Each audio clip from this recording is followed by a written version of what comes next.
President Donald J. Trump is pressing America's nuclear posture to a new threshold, announcing that the United States will move to resume nuclear weapons testing in the wake of Russia's bold advances. At the same time, Moscow is touting its newest Invincible missile, signaling a dramatic escalation in strategic rivalry.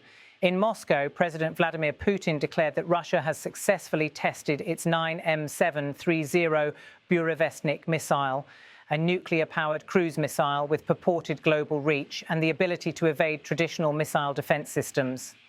In a public video released by the Kremlin, President Putin stated, "We need to determine the possible uses and begin preparing the infrastructure for deploying these weapons to our armed forces." The announcement followed a large-scale series of Russian drills involving the full strategic triad and new super weapons. Within hours of the Russian declaration, President Trump issued a social media post via his platform stating, "Because of other countries' testing programs, I have instructed the Department of War to start testing our nuclear weapons on an equal basis. That process will begin immediately." The timing was striking. The post was made just prior to a scheduled meeting between Trump and China's President Xi Jinping in Busan, South Korea. In Washington, advisors described the move as a major pivot in U.S. nuclear policy. For the first time in decades, the U.S. may resume explosive testing, or at least experiments involving nuclear warheads, a shift that signals the end of the long-standing moratorium that has guided U.S. and Russian behavior since the early 1990s. While Russia has not publicly disclosed full details of the test results, independent analysts remain skeptical of some of the claims about the Burevestnik system, noting a poor record of successful trials. In diplomatic corridors, the implications are profound. The suspension of Russia's participation in the New START treaty, the last significant bilateral arms control accord between Washington and Moscow, has already undermined the framework of mutual inspection, limits and transparency. President Trump's directive also follows earlier U.S. moves. In Asia, he announced that the United States will share sensitive nuclear submarine technology with South Korea, enabling that country to build or deploy nuclear-powered submarines. Those actions combine to lay out a wider re-engineering of American deterrent posture. From new submarine systems to nuclear testing to missile defense initiatives, critics caution that the abrupt signaling may prove destabilizing. In Congress, lawmakers, including Representative Dinah Titus, have pledged to block efforts to resume full nuclear testing, citing treaty obligations and the risks of a renewed arms race. On the Russian side, President Putin's rhetoric continues to emphasize strategic parity and deterrence. Moscow's decision to unveil a missile that could fly for 15 hours and cover about 8,700 miles, according to one Kremlin statement, underscores how Russia seeks to challenge US and NATO defenses. In the United States, analysts say that President Trump appears to be turning his Plan B into a full-blown strategy, including higher budgets, new programs, and perhaps a 500% uptick in certain defense authorizations, as suggested in the transcript. Whether that figure is accurate remains unclear, but the gist is that Washington is preparing for a much higher tempo of nuclear and strategic effort. Back in Moscow, Russian state media responded swiftly to Trump's announcement. One senior lawmaker warned that the move would usher in a new era of unpredictability and open confrontation. Amid all of this, the war in Ukraine remains central. Russia's shift toward advanced nuclear weapons and Moscow's determination to bypass existing arms control regimes are widely seen as tied to the broader conflict in which Ukraine, supported by the US and its allies, continues to resist Russian advances. For Moscow, strategic modernization is partly about ensuring it retains the means to threaten escalation if it loses conventional ground. For Washington, the message is one of deterrence, that US nuclear supremacy must be reaffirmed.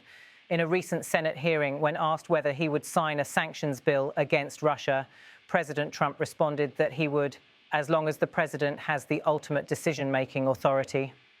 A senior White House official explained, "It's always been important that there's a carve-out in the sanctions package that ensures the president has the ultimate decision-making authority on the sanctions." That statement reinforces that on issues of Russia, President Trump is maintaining tight control, whether on arms or on sanctions.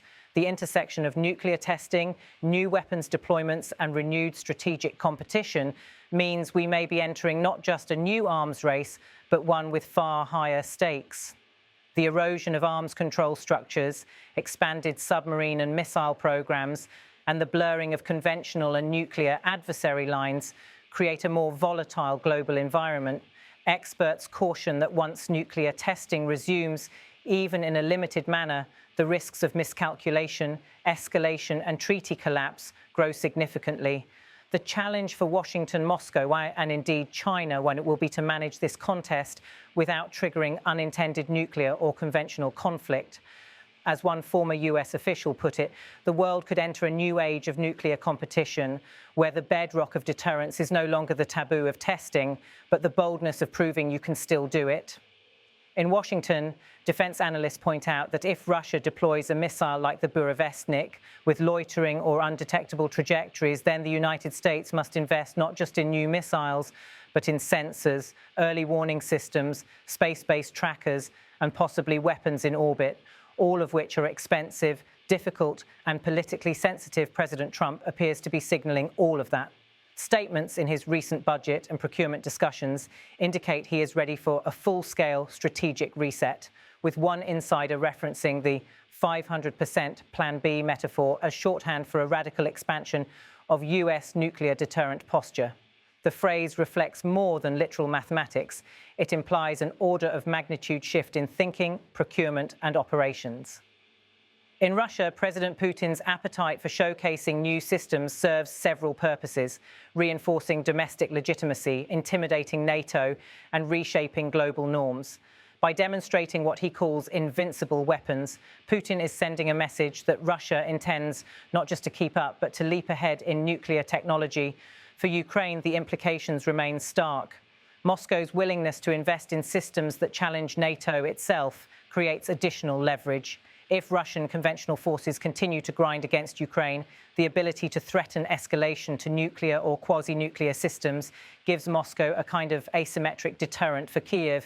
That means the war is not just about ground forces, but high-end strategic posture.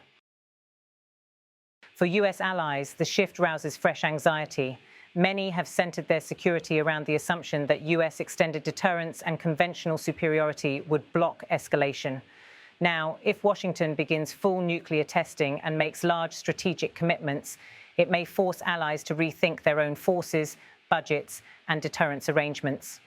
In the background is the question of arms control architecture. With New START eroded, no major treaty in force and testing perhaps resuming, the old rules may no longer apply. The next decade could be defined by a return to a Cold War-style competition, albeit with hypersonic missiles, nuclear-powered drones, and space-based sensors, rather than 1960s ICBMs and bombers.